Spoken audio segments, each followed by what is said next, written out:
एक question solve करते हैं। क्वेश्चन में स्टेटमेंट दी गई है, the value of twice of 1p0 minus thrice of 2p1 plus 4 times 3p2 minus up to 51 terms plus bracket of 1 factorial minus 2 factorial plus 3 factorial up to 51 term is equal to. And इसके respect में ये चार options अपने पास given है। तो एक काम करते हैं, इसको थोड़ा सिंप्लीफाई करते हैं। ये जो NP-R टाइप चीज दी गई है, इनफैक्ट ये जो अपने पास गिवन है दैट इज NP-N-1। तो NP-N-1 की अगर बात की जाए तो ये तो अपने पास आ जाएगा n फैक्टोरियल और दिस माइनस दिस ये आ गया 1 फैक्टोरियल। तो इनफैक्ट ये अपने पास आ गया n फैक्टोरियल। तो NP-N-1 की वैल्यू अपने पास होगी n फैक्टोरियल। तो इस हिसाब से देखा जाए तो 1p0 में n का काम 1 कर रहा था, तो इसकी वैल्यू तो आ गया अपने पास 1 फैक्टोरियल। 2p1 में n का काम 2 कर रहा था, तो ये आ गया 2 फैक्टोरियल। सिमिलरली ये आ गया अपने पास 3 फैक्टोरियल। तो इसका मतलब वैल्यू हमें इवेलुएट करनी है ट्वाइस ऑफ 1 फैक्टोरियल, फिर माइनस थ्राइस ऑफ 2 फैक्टोरियल, फिर प्लस 4 टाइम्स 3 फैक्टोरियल, और ये प्रक्रिया चलती रहेगी अप टू 51 टर्म्स। और फिर उसके बाद ब्रैकेट ऑफ मतलब plus times bracket of 1 factorial minus का 2 फैक्टोरियल प्लस 3 फैक्टोरियल और माइनस अप टू यहाँ पर भी 51 टर्म्स की बात हो रही है।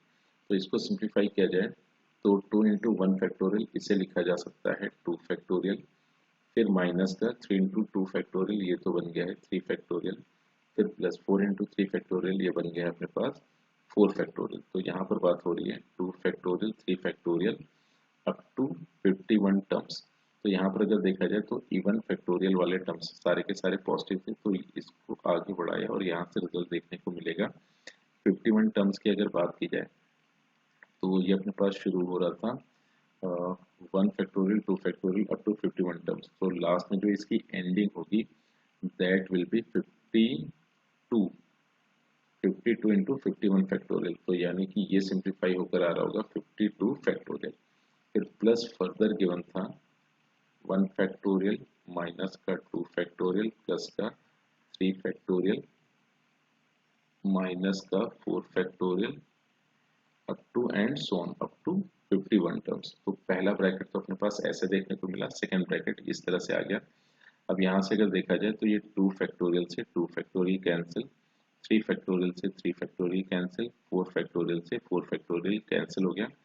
सारे के सारे टर्म्स इसी फैशन में कैंसिल होते चले जाएंगे।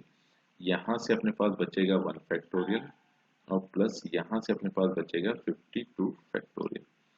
तो रिमेनिंग जो अपने पास टर्म्स होंगे those will be 1 factorial plus 52 factorial, that means 1 plus 52 factorial.